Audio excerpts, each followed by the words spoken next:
अस्सलाम वालेकुम, कैसे हैं आप सब। हमने एक्विजिशन एक्ट जो है इसको स्टार्ट किया हुआ है। हमने फर्स्ट 3 सेक्शन जो है उनको डिस्कस कर लिया था। आज हम सेक्शन 4 जो है इसको पढ़ेंगे। ठीक है, यहाँ से स्टार्ट लेंगे।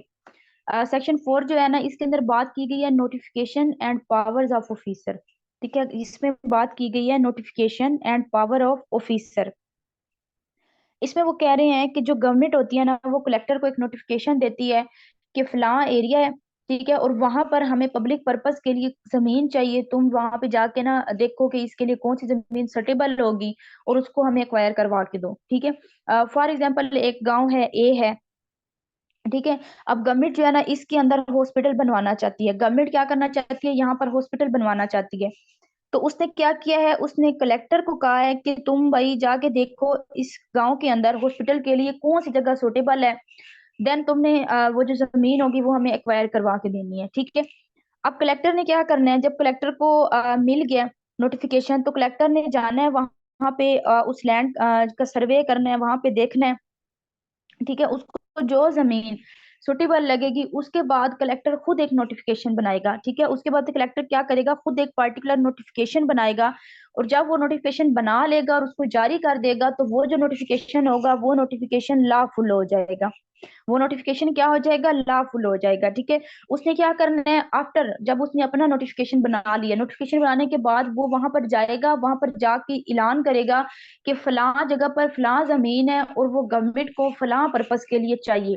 ठीक है, उसको हम क्या कर रहे हैं, हम उसको एक्वायर करना चाहते हैं। ठीक है, अब क्या होगा उसके बाद, उसने एक जमीन देख ली, उसने उसको कर लिया, उसने ऐलान भी कर दिया, उसने एक नोटिफिकेशन भी जारी कर दिया। देन वो उस जमीन पर जाएगा, एंट्री करेगा, वहां का सर्वे करेगा, लेवल अप करेगा। उसके बाद करेगा कि वहां पर जाके वो सबसे पहले वहां पे जो है ना, उसने एंट्री कर ली, सर्वे कर लिया, लेवल अप कर लिया। उसके बाद नंबर 2 पे वो वहां पर क्या करेगा, टू डिग या बोर, मतलब कि वहां पर पानी की निकासी जो है ना उसका इंतजाम करेगा। नंबर 3 पे आता है फिर नेसेसरी एक्ट, कि उसको इस एक्ट के लिए जितनी भी चीजों की जरूरत होती है ना वो सारा काम यहाँ पे करेगा। उसके बाद वो बाउंड्री सेट करेगा। ठीक है, कि यहाँ से यहाँ तक जो एरिया है ना, फॉर एग्जाम्पल ये सारी जो है ना जमीन है। ठीक है, ये सारी एक जमीन है और इसके अंदर ये पार्ट बने हुए हैं। अब जो है ना कलेक्टर है, उसको हॉस्पिटल बनाने के लिए ये जमीन चाहिए। ठीक है, तो उसने क्या करना है, यहाँ पर बाउंड्री सेट करके यहाँ पर वो जमीन के अंदर क्या करेगा, जो पत्थर होंगे ना उनको नस्ब कर देगा, ताकि पता चल जाए लोगों को कि ये जो जमीन है ना यहाँ पर हॉस्पिटल बनना है और इसको गवर्नमेंट जो है वो एक्वायर करना चाहती है। ठीक है, उसके बाद हर्डल्स में ये आ जाता है कि फॉर एग्जांपल वहां पर कोई जंगल है या कोई क्रॉप है, तो फिर सबसे पहले उसने उसका करना है, उसको उसने एस्टिमेट लगाना है, देखना है कि इसके ताकि वो जिस बंदे की है उसको नुकसान नहीं हो, उसके बराबर वो उसको कीमत अदा करेगा। कीमत अदा करने के बाद देन वो अपना जो आगे उसका काम होगा उसको स्टार्ट करेगा। ठीक है, उसके बाद यहाँ पर एक प्रोवाइजो भी आ जाती है। प्रोवाइजो में उन्होंने क्या कहा है, वो कहते हैं कि विद इन 7 डेज नोटिस जारी करना होगा। ये नहीं है कि आपने आपने एक जमीन देखी और फौरन ही आप उसको जाके एक्वायर करवा लेंगे, नहीं, आपने 7 दिन का नोटिस भेजना है। फिर यहाँ पर नंबर 8 में वो ये कहता है कि अगर जो जब वो पेमेंट कर रहे हैं, ठीक है, मतलब यहाँ पर ना एक और भी आती है प्रोवाइजो की, जब आप बात करेंगे तो यहाँ पर आपके सामने एक चीज और भी आएगी कि आप तब तक उसकी जमीन को एक्वायर नहीं करवा करा सकते जब तक आप उसको पेमेंट अदा नहीं करेंगे। आपने पहले पेमेंट अदा करनी होगी, देन आप उसकी जमीन को एक्वायर करेंगे। ठीक है, फिर यहाँ पर बात आती है कि पेमेंट जो है वो देते वक्त हो सकता है कोई डिस्प्यूट राइज हो जाए, कि हो सकता है कि वो जमीन जो है ना वो दो भाइयों के दरमियान है या कोई भी मसला है, उसके ऊपर कोई लड़ाई है। ठीक है, तो फिर वो जो आपका कलेक्टर होगा वो क्या करेगा, उस जमीन को, उस केस को रेवेन्यू ऑफिसर के पास दे देगा। रेवेन्यू ऑफिसर उस केस को सॉर्ट आउट करेगा, सॉर्ट आउट करने के बाद दोबारा फिर वो कलेक्टर के पास आकर उसके ऊपर आगे की जो कार्रवाई होगी वो की जाएगी। ठीक है, तो सिंपल आपने ये याद रखना है कि जो सेक्शन 4 है ना, सेक्शन 4 में सिंपल सी बात की गई है कि एक नोटिफिकेशन जारी किया जाता है। पहले गवर्नमेंट की तरफ से कलेक्टर के पास नोटिफिकेशन आता है कि हमें फलां जगह पर ये जमीन जो है ना फलां पर्पस के लिए चाहिए। देन जब वो जमीन देख ले तो उसको पता चल जाता है कि यहाँ पर जो है ये जमीन सुटेबल है, जो हम इसके ऊपर जिस जिस पर्पस के लिए हमें चाहिए। तो उसके बाद वो खुद एक पर्टिकुलर नोटिफिकेशन जारी करता है, जो नोटिफिकेशन बाद में क्या होता है, लॉफुल बन जाता है। जैसे ही वो नोटिफिकेशन जारी करेगा, वो नोटिफिकेशन क्या हो जाएगा, लॉफुल नोटिफिकेशन बन जाएगा। उसके बाद सेक्शन 5 पे आ जाए। सेक्शन 5 में बात की गई है notification that particular land is needed for a public purpose और फॉर अ कंपनी। ठीक है, जहां पर उसने बात की है कि आपने एक जमीन है उसको एक्वायर करवाने के लिए पीछे हमने पढ़ा कि गवर्नमेंट की तरफ से उसको क्या आता है, एक नोटिफिकेशन आता है। ठीक है, कलेक्टर ने क्या करना है, लैंड को एक्वायर करवा लेना है। कलेक्टर ने क्या करना है, लैंड को एक्वायर। अच्छा, लैंड एक्वायर करने के लिए कलेक्टर ने एक नोटिफिकेशन तैयार किया। कलेक्टर ने, वो पीछे हमने पढ़ा है, ठीक है, सेक्शन 4 में, कि उसने एक नोटिफिकेशन तैयार किया था, पार्टिकुलर नोटिफिकेशन तैयार किया। वो जो नोटिफिकेशन होगा, उस नोटिफिकेशन को वो गवर्नमेंट ऑफिशियल गैजेट में पेश करेगा। उसके अंदर, उस नोटिफिकेशन के अंदर सारी डिटेल लिखी जाएगी। जमीन कहाँ पर है, उसको किस पर्पज के लिए इस्तेमाल करना है, वो किस डिस्ट्रिक्ट के अंदर है, कितनी जमीन है, ईटीसी, मतलब हर चीज उस जमीन के बारे में। वो जो नोटिफिकेशन उसने सेक्शन 4 में बनाया था, उस नोटिफिकेशन के अंदर वो हर चीज मेंशन करेगा। ठीक है, डिस्ट्रिक्ट कौन सा है, लैंड कौन सी है, लैंड कितनी है, उसके ऊपर जो पेमेंट बन रही है वो कितनी है, उस लैंड को एक्वायर करने का पर्पज क्या है, सब कुछ उसने क्या करना है, उसके उस गजेट के अंदर, जो गवर्नमेंट ऑफिशियल गजेट है, उसके अंदर उसने सबमिट करवाना है। ठीक है, वो जो नोटिफिकेशन होगा वहां पर जाएगा। वहां पर जाने के बाद वो प्रोविजनल गवर्नमेंट जो है उसके पास जाएगा, और जब वो सेटिस्फाइड हो जाएगी कि वाकई ये जो काम किया जा रहा है ये ठीक है, प्रोविजनल गवर्नमेंट ने उसकी प्रूफ देनी है, उसको प्रूफ करना है, उसके बाद उसके ऊपर नेक्स्ट काम होगा। ठीक है, अच्छा, नेक्स्ट काम पे आ जाए, सेक्शन 5A की तरफ। ठीक है, सेक्शन 5A जो है ना, इसमें बात की गई है हेयरिंग की। ठीक है, हेयरिंग ऑफ ऑब्जेक्शन, कि फॉर एग्जांपल कोई बंदा है और उसको कोई ऑब्जेक्शन है, ठीक है, और वो कहता है कि जो इसने मुझे कंपनसेशन दी है वो ठीक से नहीं दिया, या कोई भी मसला, तो कलेक्टर जो होता है ना, वो या तो जो बंदा है, फॉर एग्जांपल ये ए है, ठीक है, अब जो ए है ना, ए को मसला है कि जो मुझे कलेक्टर ने कंपनसेशन दिया है ना, जो मुझे उसने इसकी बराबर रकम अदा की है वो मुझे नहीं मिली है, या मुझे कम मिली है। तो कलेक्टर क्या कर सकता है कि वो इसकी बात को खुद भी सुन सकता है और वकील के थ्रू भी सुन सकता है। ठीक है, या तो किसी वकील के थ्रू सुन लेगा, या फिर वो इस बात को खुद ही सुन लेगा।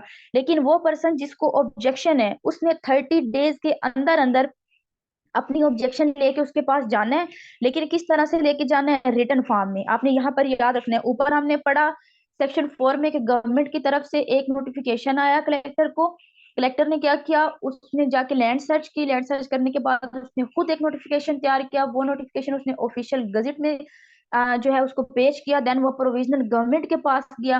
ठीक है, उसके बाद हेयरिंग आ जाती है। हेयरिंग में यह है कि अगर कोई बंदा जिसकी जमीन आप एक्वायर कर रहे हैं उसको कोई ऑब्जेक्शन है, तो वो विद इन 30 डेज अपनी जो ऑब्जेक्शन है वो कलेक्टर के सामने रख सकता है, इन रिटर्न फॉर्म में। ठीक है, रिटर्न फॉर्म में रखेगा। वो जो उसका जो ऑब्जेक्शन होगा उसको कमिश्नर सुनेगा, और जो कमिश्नर होगा वो उसके ऊपर फाइनल डिसीजन देगा। ठीक है, जहां पर जो उसकी ऑब्जेक्शन थी ना, उसके ऊपर जो आपको फाइनल डिसीजन आएगा वो कमिश्नर की तरफ से आएगा, कि हाँ ये जो कलेक्टर था इसने इसको सही से कंपेंसेशन नहीं दिया, सही से इसको पैसे नहीं अदा किए इसके लैंड के, ये कोई भी मसला है। तो कमिश्नर जो लास्ट पे फाइनल फैसला होगा आफ्टर ऑब्जेक्शन, ठीक है, वो वाला जो फैसला होगा वो किसने देना है, वो देगा कमिश्नर। ठीक है, उसके बाद आ जाए सेक्शन 6 की तरफ। सेक्शन 6 में बात की गई है declaration that land is required for a public purpose. अब यहाँ पर बात की गई है डिक्लेरेशन की, यहाँ पर बात किसकी की गई है, डिक्लेरेशन की। अब डिक्लेरेशन में क्या होगा, नेक्स्ट पेज में, एक मिनट,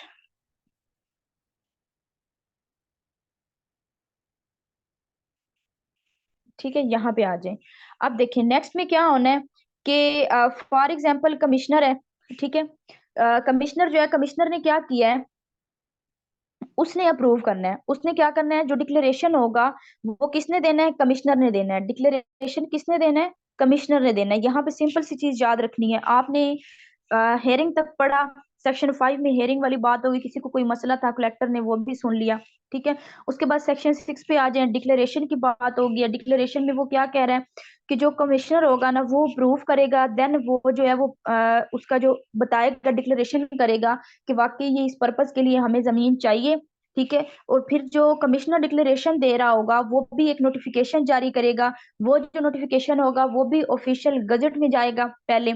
ठीक है, और उस नोटिफिकेशन के अंदर भी कंप्लीट डिटेल जो है वो पेश की जाएगी कि हाँ वाकई यहाँ पर हमें कोई चीज चाहिए या नहीं चाहिए। ठीक है, हो सकता है ना कि पब्लिक पर्पस के लिए ना हो, किसी और चीज के लिए हो, तो उसके ऊपर फिर कमिश्नर जो है ना वो भी देखेगा। वो जो एप्लीकेशन, नोटिफिकेशन वगैरह सब कुछ कलेक्टर ने बनाया है वो कमिश्नर के पास जाएगा। कमिश्नर उसको अप्रूव करेगा कि वाकई ये जो है ना पब्लिक पर्पस के लिए लैंड जो है इसको एक्वायर किया जा रहा है।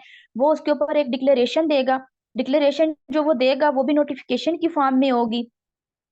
वो जो नोटिफिकेशन होगा वो ऑफिशियल गजट में पेश होगा, और उसके अंदर भी लैंड से रिलेटेड कंप्लीट डिटेल दी जाएगी कि हाँ ये इस पर्पस के लिए जमीन ली जा रही है, इतनी जमीन है, देने वाला कौन है, लेने वाला कौन है, ईटीसी जो भी उस जमीन के बारे में डिटेल होंगी वो सारी की सारी वहां पर पेश की जाएंगी। ठीक है, उसके बाद यहाँ पर भी एक प्रोवाइजो आ जाती है।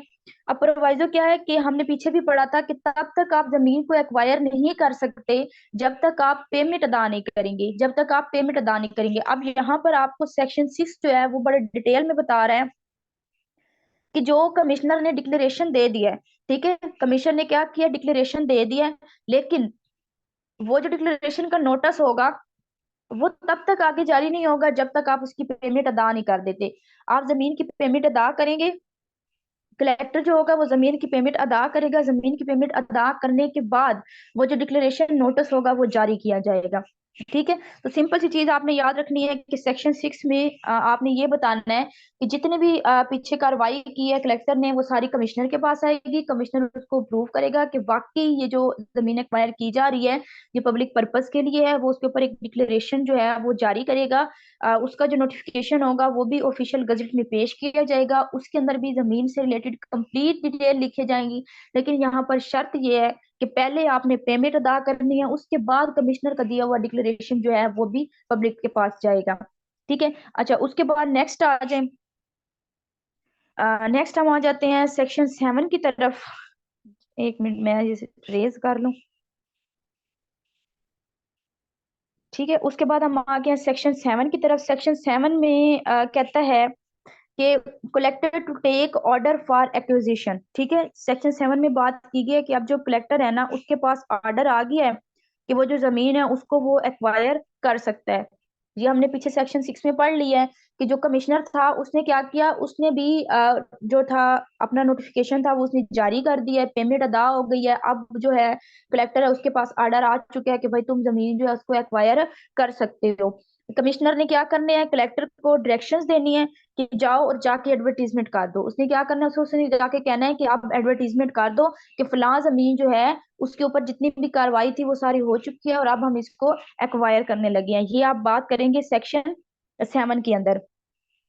फिर आ जाते हैं सेक्शन 8 के ऊपर। सेक्शन 8 में बात की गई है land to be marked out measured and plan. अब ये चीजें सिंपल सी हैं, आपको पता है कि वो जो लैंड होगी उसको मार्क किया जाएगा, ठीक है, मयर किया जाएगा और सारा प्लान वगैरह उसके ऊपर रेडी किया जाएगा। उसके बाद सेक्शन 9 आ जाए। सेक्शन 9 पे बात की गई है notice to person interested. Section 9 में क्या बात की गई है, नोटिस टू पर्सन इंटरेस्टेड। ठीक है, कि जितने भी लोग उस जमीन में इंटरेस्टेड हैं उन सबको नोटिस भेजना है। ये नहीं है कि एक बंदा, फॉर एग्जांपल मैं उस जमीन की ओनर हूँ तो मुझे नोटिस भेज देंगे, नहीं। मैं उस जमीन की ओनर हूँ लेकिन मैंने आगे किसी को दी हुई है, फिर उसने आगे किसी को दी हुई है, तो जितने भी लोग हैं ना कलेक्टर ने सबको नोटिस भेजना है। कलेक्टर ने क्या करना है, सबको नोटिस भेजना है। उस जमीन के ऊपर जितने भी लोग इंटरेस्टेड होंगे कलेक्टर ने उन सबको नोटिस भेजना है कि फलां डेट को कलेक्टर के ऑफिस में पेश होके जिसको जो भी ऑब्जेक्शन है आकर उसको सॉर्ट आउट करें। ठीक है, यहाँ पर सेक्शन 9 आपको बता रहा है कि कलेक्टर ने क्या करना है कि उस जमीन के ऊपर जितने भी लोग इंटरेस्टेड होंगे उन सब लोगों को वो नोटिफिकेशन जारी करेगा कि फलां डेट है, उस डेट पर कलेक्टर के पास आओ, और आने के बाद जो तुम लोगों को ऑब्जेक्शन है, अगर किसी को भी कोई ऑब्जेक्शन है तो वो आकर कलेक्टर के सामने रखे, अपनी बात करे, ताकि क्या हो उसके ऊपर कार्रवाई की जाए। ये सेक्शन 9 में याद रखिएगा, आगे यही बात बार बार रिपीट होगी। उसके बाद सेक्शन 10 है। सेक्शन 10 में बात की गई है power to require and enforce the making of statements as to names and interest. ठीक है, अब यहाँ पर वो कहता है, वेट मैं नेक्स्ट पेज कर दूं।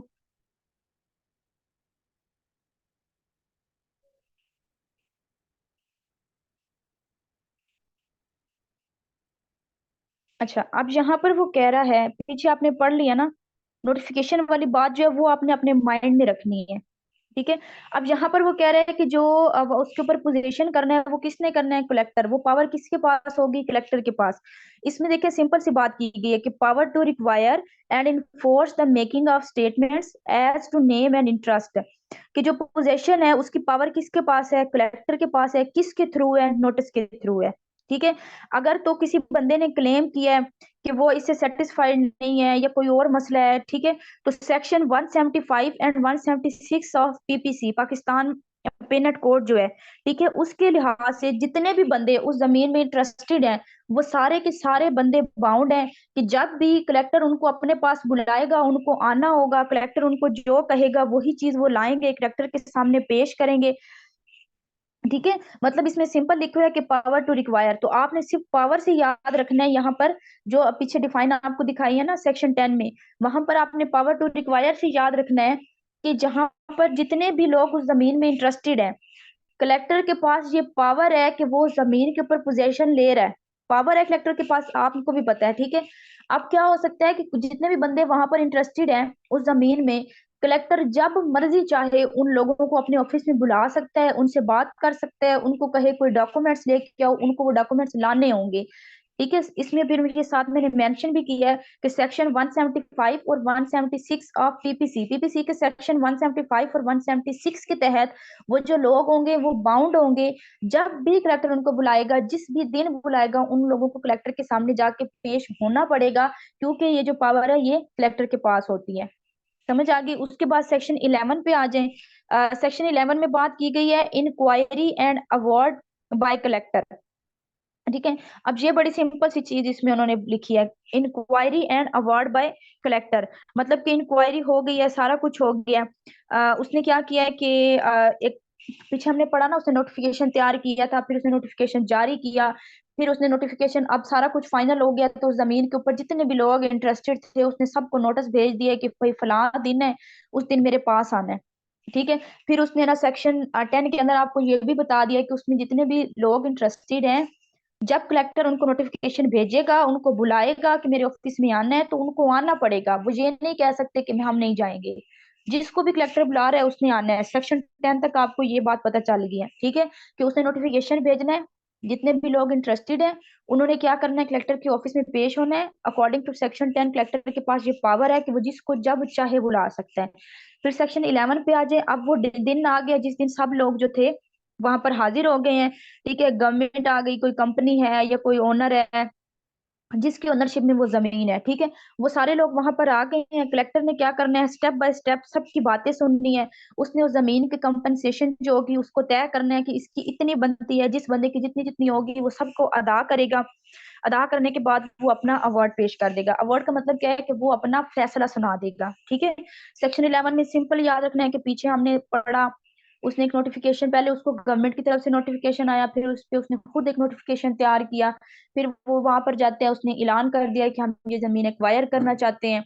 उसके बाद वो नोटिफिकेशन पर जब उसने सारा काम कर लिया तो वो कमिश्नर के पास गया, कमिश्नर ने उसको प्रूव किया कि हाँ ये ठीक है, पब्लिक पर्पस के लिए ही जमीन एक्वायर की जा रही है। ठीक है। तो उसके बाद क्या हुआ कि जो कलेक्टर था उसने उस जमीन के ऊपर जितने भी इंटरेस्टेड लोग थे उसने सबको नोटिस भेजा अकॉर्डिंग टू सेक्शन 10। उस अगर जितने भी बंदे को किसी भी वक्त, वो किसी भी दिन किसी भी जगह पर अगर कलेक्टर बुला रहा है, तो कलेक्टर के पास ये पावर है कि वो बंदा जो है उसको कलेक्टर के पास आना होगा, वो बाउंड है। ठीक है। फिर सेक्शन 11 में ये है कि वो दिन आ गया अब जिसके ऊपर इंक्वायरी होनी है। ठीक है। वो दिन आ गया जिसमें इंक्वायरी होनी है, तो इंक्वायरी इंक्वायरी करेगा, मतलब वो तीनों, गवर्नमेंट है, कंपनी है, जो लोग इंटरेस्टेड है, सबकी बातें वन बाय वन सुनेगा। बातें सुनने के बाद जो वो जिसका जितना जितना कंपनसेशन बनता होगा उसको दे देगा। अब यहाँ पर आपके माइंड में ये भी क्वेश्चन जाएगा कि कलेक्टर कितना कंपनसेशन देगा उसको। देखिए ये जमीन के मुताबिक होगा, लैंड जितनी होगी उसके हिसाब से उसका हिसाब लगाया जाएगा मार्केट वैल्यू से, कि अभी जो है ना मार्केट में जमीन की क्या जो है कीमत चल रही है, उसके अकॉर्डिंग उसका हिसाब लगा के देन उसकी जो कीमत होगी वो उनको अदा की जाएगी। ठीक है। और उसके बाद वो अपना अवार्ड जो है उसको पेश कर देगा। अवार्ड मतलब कि वो अपना फैसला सुना देगा। यहाँ तक टाइम आपको हो गया है। अगर आपको किसी भी चीज की समझ नहीं आए तो आप मुझसे पूछ लीजिएगा। यहाँ से आगे हम इंशाल्लाह कल कंटिन्यू करेंगे। और कल कोशिश यही होगी कि आपका ना ये एक्विजिशन एक्ट वाला जो है इस पे 2-3 क्लासें इकट्ठी रख के इसको कंप्लीट करवा दूं। ठीक है। टाइम आप अभी हो गया। अगर आपको किसी भी चीज की समझ नहीं आए मुझसे पूछ लीजिएगा, और अभी पूछ लीजिएगा कल वाली क्लास से पहले, ताकि अगर आपको किसी चीज की समझ नहीं आई तो कल वाली क्लास में हम पहले वो डिस्कस कर लें, देन हम आगे पढ़ें। ठीक है। अपना ख्याल रखिएगा, दुआओं में याद रखिएगा। अल्लाह हाफिज।